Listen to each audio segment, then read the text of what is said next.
大家好，欢迎来到我的频道塔罗的低语，我是 Nico 啊。那我们今天要占卜的课题是在2023年的1月份，你们可以期待什么，可以实现什么，又可以做出怎样的改变，来拥抱一个更好的自己啊。那在我们面前呢有3组牌，从左到右分别是第一组牌、第二组牌、第三组牌，大家可以根据自己的直觉选择和你们连接最紧密的一组牌。稍后的话我会做出一个解读。那么大家在选牌的过程当中，可以在弹幕上打出领取好运，来领取你们的专属好运。好，那我们现在可以开始选牌了。大家好，欢迎来到第一组牌。首先我们来看这张宝剑9。宝剑9这张牌呢，我觉得2023年1月份你们应该是会从某种疾病的困扰当中，或者说某种烦恼当中解脱出来。一部分人可能会有这种背部的问题啊，腰肌劳损或者说腰部受伤、行动不便，23年1月份都会有一个缓解啊。我觉得这张牌的话呢，你们可能是在上一个月，也就是说12月份，经历了一些让你们感到一头乱麻的事情，大量的问题在12月份涌现和爆发。那么这其实也是你们在经历了一个混乱和动荡的月份之后啊，在1月份你们会重新梳理自己的生活、工作和学业，把那些问题呢抽丝剥茧、复盘总结，然后确定方向，重新上路，重新回归正轨。这张牌呢，其实就是你们自身所拥有的这种焦虑的情绪，本身是因为你们放大了一些事情它所带来的后果。也就是说，绝大部分你们想象当中的那些糟糕的情况都不会发生，你们更多的是在自我恐吓之后产生了极大的焦虑情绪啊。所以说，不要杞人忧天，不要自我否定啊，给自己一些正面的鼓励和情绪价值。你们在2023年1月份会迎来一个触底反弹。我们抽到的这张力量呢，其实我觉得力量牌的话，你们在1月份会全身心的去集中自己所有的力量和资源，投入到某件事情里边。力量的话，我看到的是一种强大的决心，就是23年1月份你们会给自己打气，因为很多事情它已经进行到了最后的关口上，可能说你们已经把它完成了90%，甚至是95%，但是最后的一点点总是会一拖再拖，这是一个很容易走入的误区，就是在最后的那个关口，最后那个快要完成的阶段啊，一定要鞭策自己，避免在某件事情马上要结束的那个阶段节外生枝，或者说一拖再拖。所以说23年1月份是你们把之前很多的事情进行一个完美收尾的月份。力量牌它显化的也是大量的行动力和决心，很多事情只要鼓起勇气，你们就能够一口气冲过去。而这张太阳牌呢，1月份你们是会发光的，你们做的一些事情可能会被更多的人看到，或者有可能抽到这组牌的一部分人从事的是那种表演类型的工作，或者说自媒体，就是说你们的影响力在1月份会有一个极大的扩张啊，1月份会处在一个最佳的行动区间里边，一个最佳的状态里边，做什么事情有如神助，效率很高。就是因为你们进入到了那种忘我的状态里边的时候，会忘记时间和空间的存在。而且呢，太阳牌的话，它一定是一个创造者，就是1月份你们会有非常强烈的分享欲和表达欲，你们会成为一个创造者的中心，你们是在发光的，一定要去多表达自己啊！你们的这种表达的欲望、创造力，会让你们在1月份结识到很多新的朋友啊，社交圈会得到一个扩张啊，他们很多人会被你们的这种能量场所吸引。然后就是这张星币7啊，我觉得牌面当中你们所守护的这棵树苗，它还非常的稚嫩啊，可能是某件事情还在一个起步的阶段，需要你们精心的呵护和栽培啊。这张牌给我的感觉就是，你们现在做的这件事情会让你们在未来取得一些能够令人瞠目结舌的成就。但是任何伟大的东西，它都会有一个微不足道的开始，就是虽然说现在仅仅在一个开始的阶段，但是已经出现了一些能够通向伟大的苗头，有一束光会照进来，就是说你们现在做的这件事情呢，它在接下来可能会因为整个大环境的改善啊，在1月份会得到一个快速的扩张和发展。1月份对于你们来说是一个天时地利人和的时间，是一个天时地利人和的阶段，能让你们快速的成长和突破。而这张圣杯10呢，有一个人隔着圣杯和你们相望，身后有一座彩虹。你们可能会在一个周围有很多水元素的地方，或者说在下过大雨之后出现彩虹的晴天里遇到一个人。这张牌给我的感觉就是你在看着他的时候，他刚好也在看着你，两个人是双向奔赴的，并且互相认可的。这种非常奇妙的情感连接会在1月份被建立起来，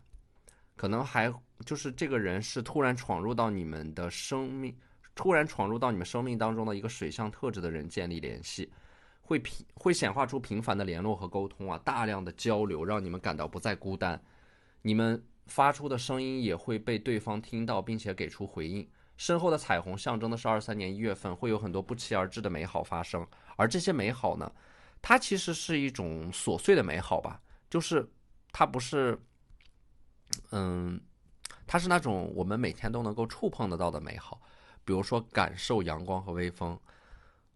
喝到自己想喝的饮料，和喜欢的人一起去看一场电影，散步啊，和一个好朋友来一次促膝长谈，或者说和一个生命当中很重要的人去跨年。就是说这些美好呢，它一直都存在，只不过可能因为之前你太忙，忙的和这些美好擦肩而过，所以说这是不是说1月份这些美好会来到你们身边，而是说你们会在1月份主动的去发现这些美好。而这张 Star 啊星星牌，我觉得在1月份你们在夜晚的能量是很活跃的，晚上的时候会有一些灵感的涌现，来帮助你们做一些有创造力的事情啊，把它记录下来，或者说迅速的把这个灵感啊想法付诸于实践和行动，你们会立刻的得到反馈。从这张牌我看到的是，你们很有可能在1月份因为得到了某个消息，或者说你们内心当中的那块大石头落地啊，能够让你们终于睡一个安稳的好觉了。星星牌它对应的是自身的一种宁静吧，这种宁静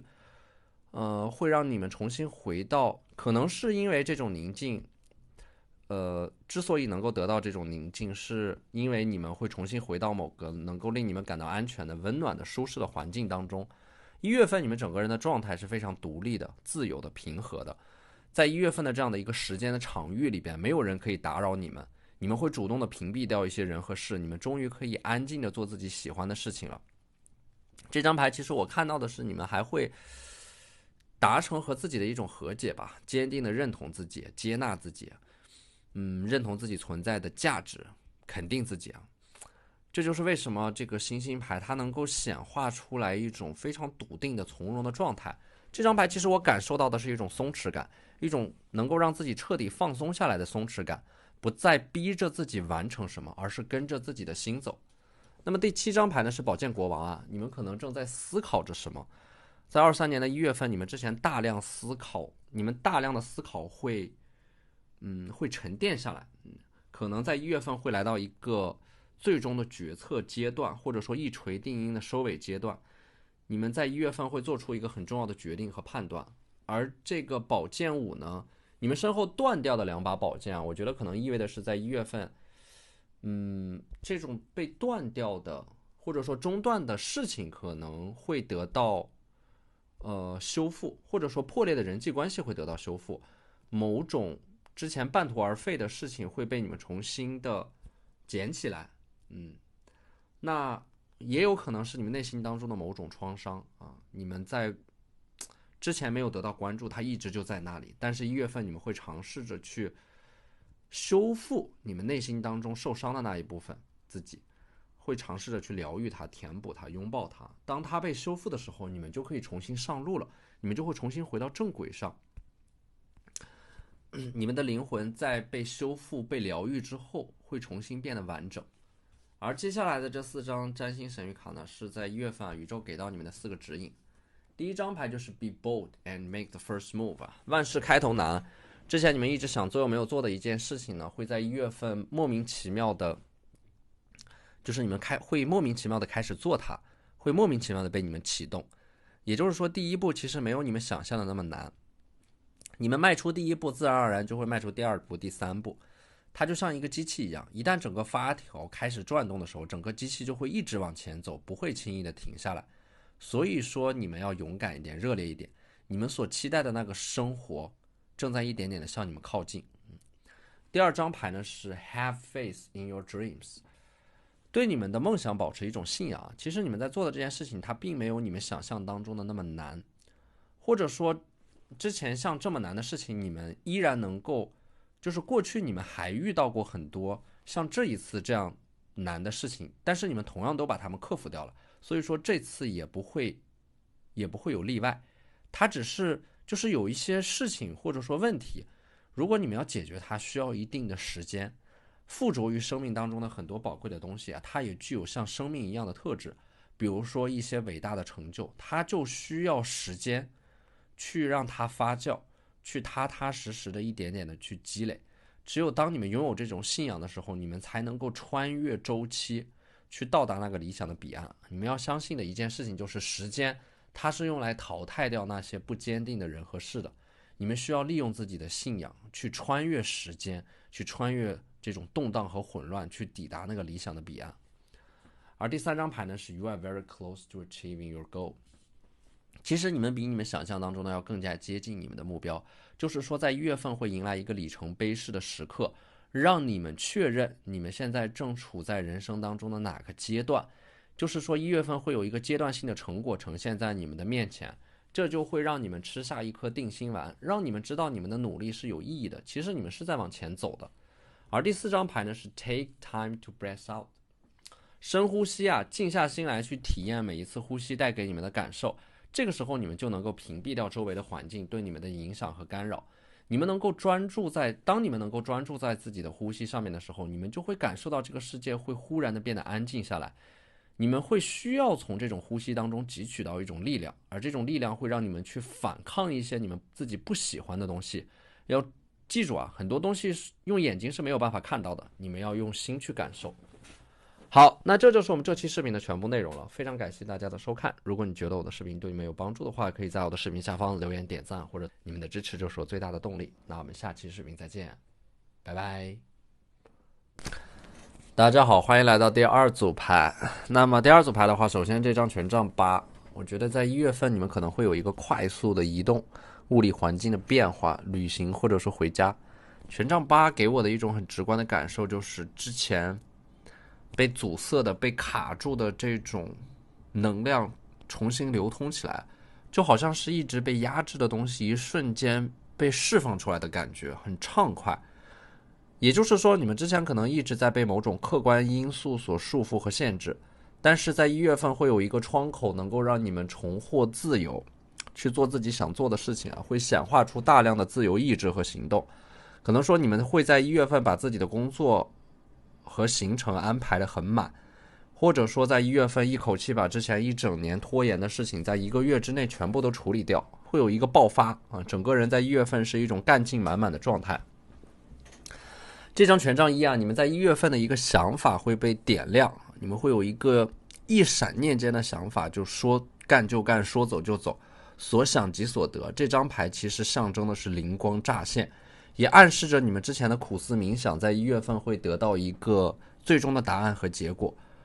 对于正在寻求工作或者说寻求突破的人来说，2023年的1月份啊，可能会有一个人向你们抛来橄榄枝，象征的是会出现一个你们起身一跃就能够抓得住的机会。那么我们抽到的这个权杖8和权杖1之间的关系呢，我觉得就是因为权杖8它是由8个权杖1组成的，所以说2023年的1月份你们可能会做一些看起来微不足道的小事，但是这种小事在不断的积累，就会有量变产生质变的这样的一个感觉。你们在做的这些小的事情、小的练习的过程当中，其实会为你们未来做那些更大的事情打下一个很好的基础。那么这张宝剑国王呢，有一个风象特质的人，天秤、双子或者说水瓶，在1月份会给到你们很大的帮助啊。他是一个逻辑清晰、思维条理、喜怒不形于色、成熟稳重的国王，高高在上，有一种不怒而威的气场。就这个人的存在呢，会让你们时刻有一根弦紧绷着，可能还会和你们有一次非常重要的对话，能够帮助你们，或者说帮助你们加速做出某个决定和改变。而第4张牌呢是权杖5啊，一个争端纠纷或者说分歧会得到摆平和和解。权杖五的话呢，我觉得你们可能会一改往日的那种逆来顺受的形象吧。对于属于自己的东西或者说利益，你们会努力的去争取。权杖五，我看到的是之前你们可能会竭力的想要去避免某种冲突和争执，但是1月份你们会直面这种冲突，不会去逃避它，而是去解决它，摆平它。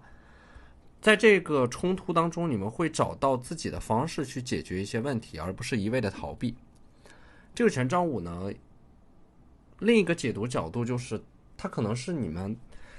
就是牌面当中的2个人，是你们内心当中经历的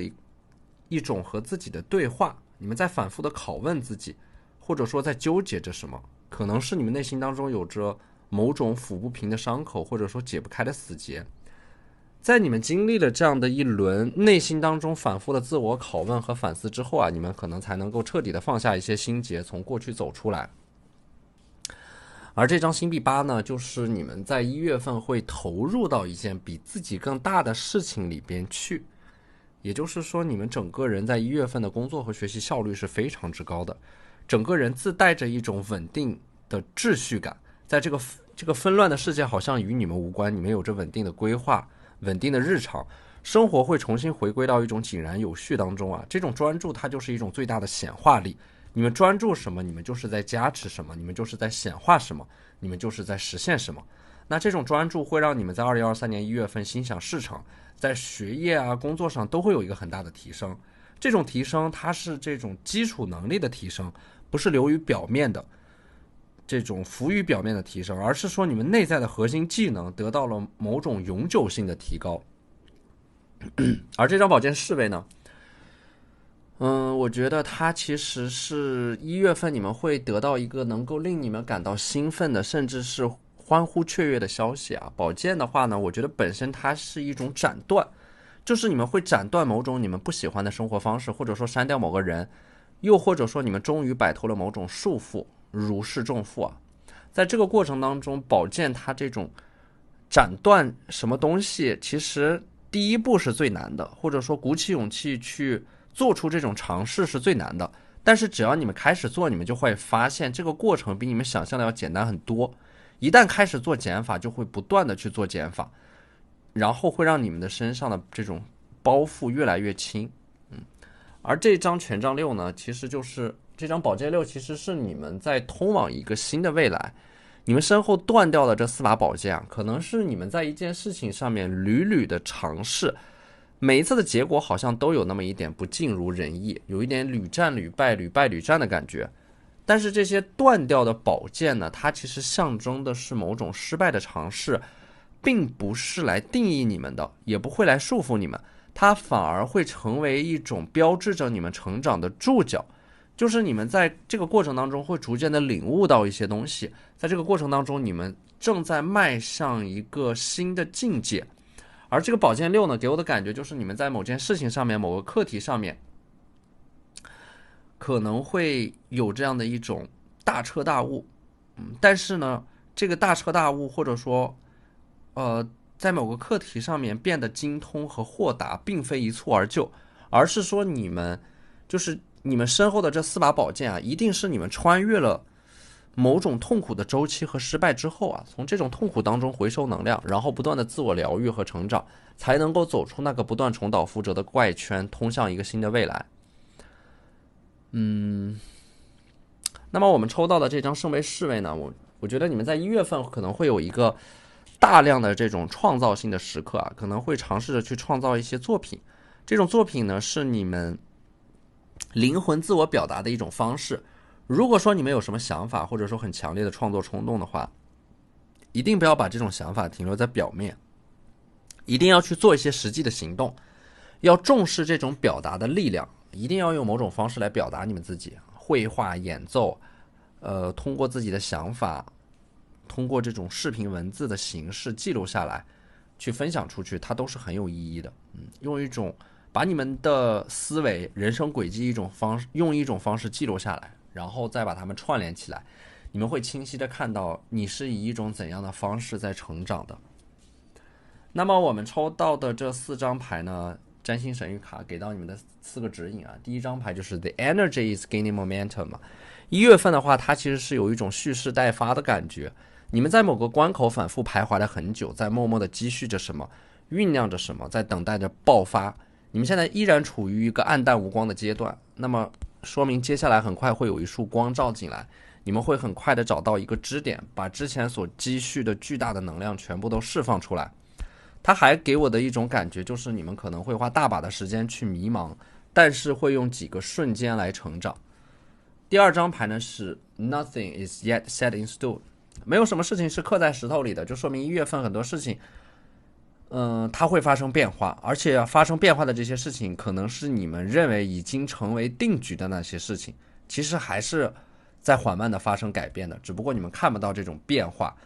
就是那些发生变化的事情必须到一个临界点之后，你们才能够看到它会以一个非常快速的方式突破你们认知的方式去完成这种突破。但是在这之前呢，它是非常缓慢的在移动的。所以说不要放弃你们所相信的那些东西，只要你们相信它，它就在发生变化。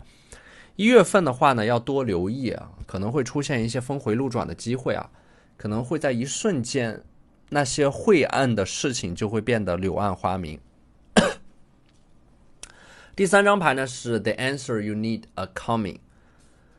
1月份的话呢，有一些结果会显化出来，尤其是你们之前一些百思不得其解的问题会在1月份来到你们的身边，问题的答案会比你们想象当中的要简单很多，有一种踏破铁鞋无觅处，得来全不费工夫的感觉。这张牌也是在提醒你们啊，有些事情它的答案其实很简单，但是你们不要把它想得过于复杂了。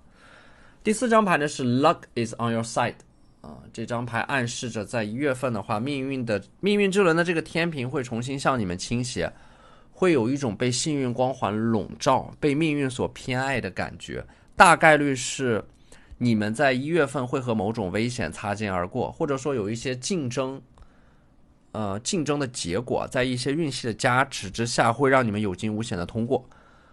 那么在1月份，你们因为有这个射手座，所以说你们可能会更加渴望去冒险，想要去逃离一个地方，对于旅行和移动有着更大的热情。而且这组牌我们抽到了很多的权杖啊，权杖其实象征的是你们在1月份的关键词，就是冒险、自由、创作、体验。你们会感觉到有一种冒险在召唤着你们，生活当中的你们本来就是躁动不安的，有一种不安分的灵魂，有一种不安分渗透着你们的灵魂。你们的这种冒险呢，往往能够带给你们一些生活当中的答案、意外，还有机会吧。所以说这组牌的主题就是你们在2023年1月份一定要抽出时间来去创造你们想要的生活，去体验啊，去冒险，去拥抱自由。如果你们不这样做的话呢，你们最终一定会花费大量的时间去应付那些自己不想要的生活。好，那这就是我们这期视频的全部内容了，非常感谢大家的收看。如果你觉得我的视频对你们有帮助的话，可以在我的视频下方留言点赞，或者你们的支持就是我最大的动力。那我们下期视频再见，拜拜。大家好，欢迎来到第三组牌。首先呢，第三组牌的第一张牌 Judgment 啊，这张牌的话，我觉得在1月份你们可能会突然的去意识到一些事情的真相吧，但是呢，你们的眼睛是闭着的，说明你们会选择看破不说破。这张牌的话呢，我觉得1月份的你们其实是会活得更加清醒的，周围可能会有很多的声音会动摇你们，有无数双手在撕扯你们，包括你们内在也有着某种困惑、害怕和犹豫不决，但是你们在这个过程当中会努力的让自己去保持理智和清醒啊。周围的人都在随波逐流，但是你们会警惕那种异化的力量和内心当中的幽暗。你们在这个混沌的世界里边，不断的去保持清醒，认清自我。身边的很多人，他们可能会被一些事情的表象所蒙蔽，但是你们是有着很强的独立思考的能力的。有一些人在自我催眠啊，在看待事情上面缺乏客观性和真实性，但是呢，你是能够从这样的一种局面当中把自己抽离出来，以一种非常客观的角度啊，第三者去看待一些事情，能够以一个非常客观的视角去看待一些事情的发展。而且呢，你们在这个过程当中呢，其实这张牌呢，它其实给我的一种感觉就是众人皆醉我独醒，举世皆浊我独清。你们的这种特立独行的智慧呢，有的时候会让你们感觉到和周围的环境有点格格不入。而第二张牌呢，权杖十的逆位啊，我觉得这也是你们当下的一种状态吧。可能在准备一件事情的过程当中，你们会很担心把这件事情搞砸，但是你们越是担心把这一件事情搞砸，它其实就越会状况百出。所以说，我觉得这张牌它是在提醒你们，如果你们想做好一件事情，那你们在一个时间段内只能同时去做好一件事情，就是不要想着自己有三头六臂，把所有的事情都在同一时间内做完。饭要一口口吃，事情要一件件做。所以说1月份最重要的事情就是你们要给自己瘦身，给自己的计划瘦身，因为往往你们想的越多，最后能够实现的就越少。相反，你们的目标越集中，最后实现它的概率也就越大。1月份呢，要进行一个精兵简政啊，拉高你们的行动效率，减少不必要的时间成本。然后第三张牌呢是圣杯三啊，三个圣杯交接到一起的话，我觉得1月份可能你们会见到一些久未谋面的老朋友，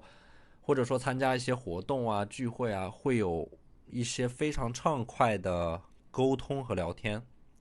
可能会喝一些酒、吃一些东西，释放一直以来整个人所承受的巨大的压力。而且呢，这张牌呢，其实我觉得它是在告诉你们啊，在你们的生活里边，你们不是时时刻刻都要做出那些正确的决定的，偶尔你们也要做出一些让你们感到快乐的决定。第四张牌呢是恶魔，这张恶魔很特别啊，恶魔牌里面有一个镜子，就是你们在1月份会有一个自我审视的时刻，因为不停向外张望的人在做梦，而向内自省的人才是清醒的。你们就是在不断的向内探索啊，在不断的可能会内心当中有一个拷问吧，你们究竟想要的到底是什么？所以说你们会正视你们内心当中的那种欲望啊，在某个时间点，或者说在人生的某个阶段，你们在经历了一些事情和打击之后，你们可能会尝试着通过放纵自己的欲望来释放掉自己的负面情绪，或者说通过放纵自己的欲望来逃避人生当中的某种课题。但是这种方式会让你们感觉到自己的头脑和心灵失去了连接，你们身体的感受无法被自己的头脑所理解，放纵的欲望只会让你们感受到那种无穷无尽的空虚，反而会让你们更加没有办法好好的照顾自己和了解自己。所以说恶魔牌的话，你们在1月份会更好的去审视自己内心当中的这种欲望，带着这种欲望去帮助你们实现目的，而不是被欲望所奴役和控制。其实我从这张牌里面我看到的是一种空虚、迷茫和焦虑啊，在这背后可能你们还没有真正的找到自己啊，不知道自己是谁，不知道自己的未来在哪里，或者说不知道你们的欲望会把你们带往何处。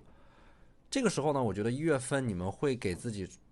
重新腾出时间来反省自己啊，会有一个机会来认识自己，找到自己，重新做自己。那么这个圣杯女皇呢，我觉得你们身后的圣杯啊，你们可以这样理解这张牌，就是在1月份你们要让自己慢下来。圣杯它其实就是用一种很从容的心态去应对和处理事情。圣杯本身它背后是水元素嘛，所以说我觉得你们要保持自己的一种不悲不喜的状态，并且把这种状态延续下去，不要轻易的被周围的人和事所打乱你们的节奏，并且也要防范那种碎片化的生活。你们在1月份要从头到尾的完整的去做一件事情。而且呢，这个身后的圣杯，我觉得你们可能1月份会有更多的时间去享受生活本身，享受你们要做的事情，或者说你们要做一件令你们感到享受的事情啊。圣杯本身其实它是更注重情绪和感受的这样的一种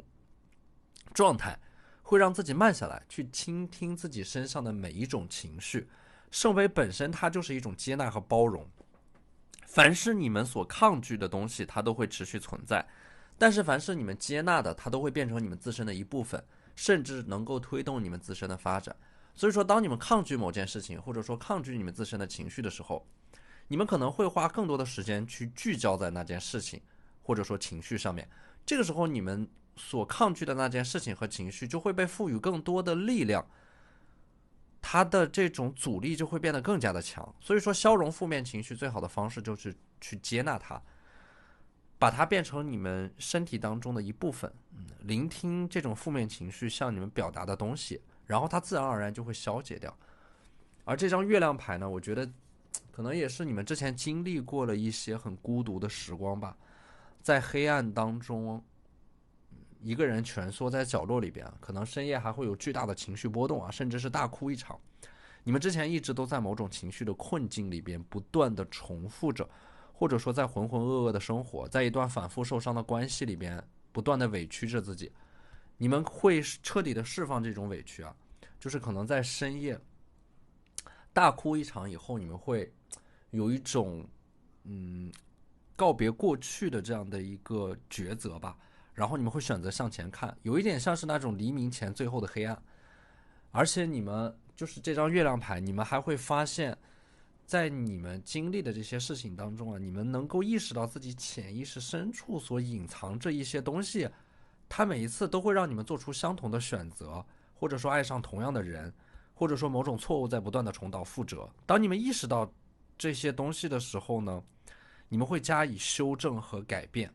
所以说月亮牌它其实是一种向内的探索，在1月份你们会更多的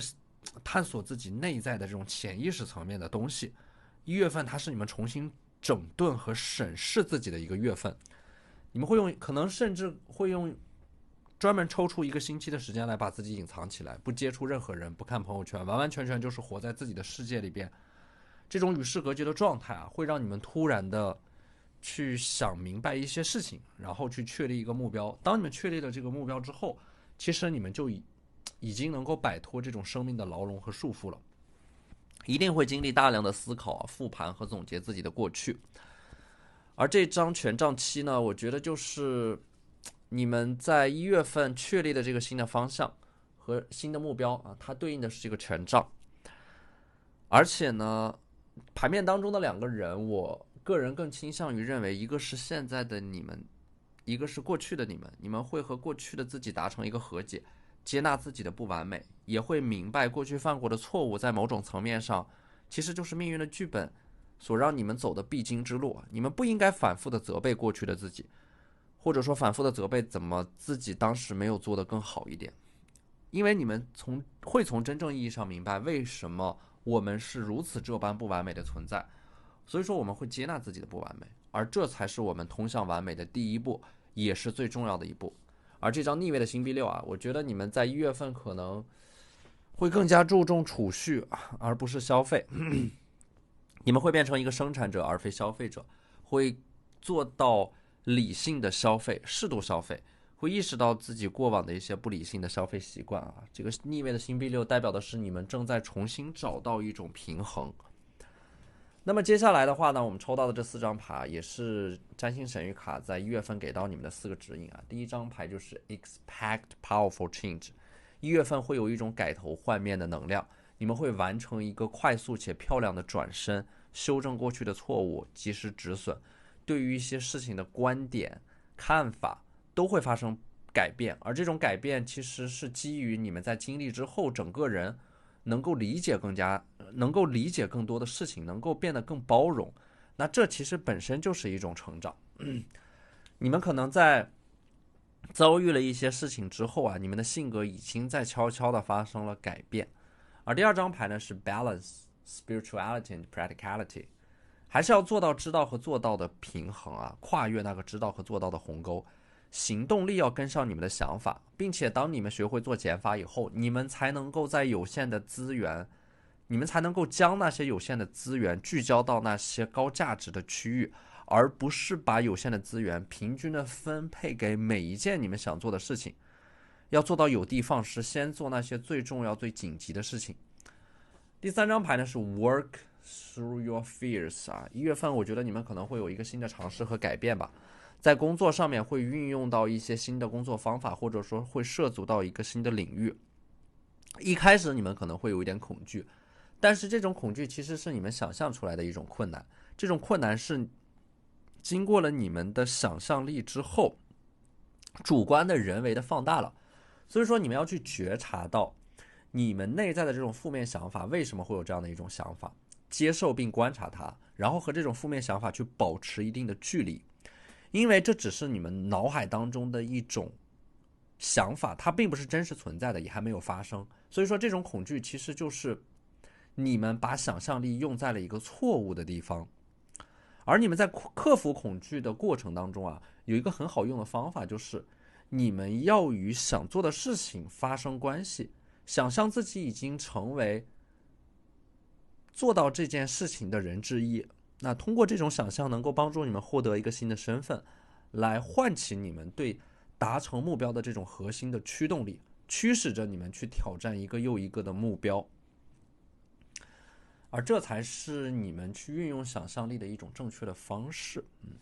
而第4张牌呢是 Communication is key。那么在1月份的话，我觉得你们还是要多注重自己的表达和沟通吧。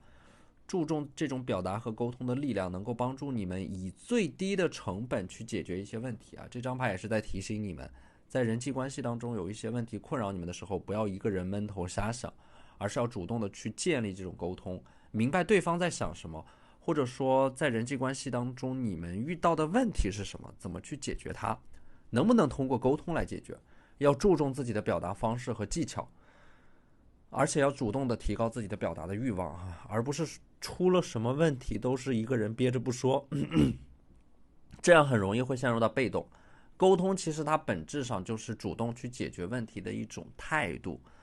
所以说为什么这个 communication is key 啊？为什么说沟通是一把钥匙呢？因为它能够为你们打开一扇原本是锁着的大门，而且呢，它是效率最高的一种方式。好，那这就是我们这期视频的全部内容了，非常感谢大家的收看。如果你觉得我的视频对你们有帮助的话，可以在我的视频下方留言点赞，或者你们的支持就是我最大的动力。那我们下期视频再见，拜拜。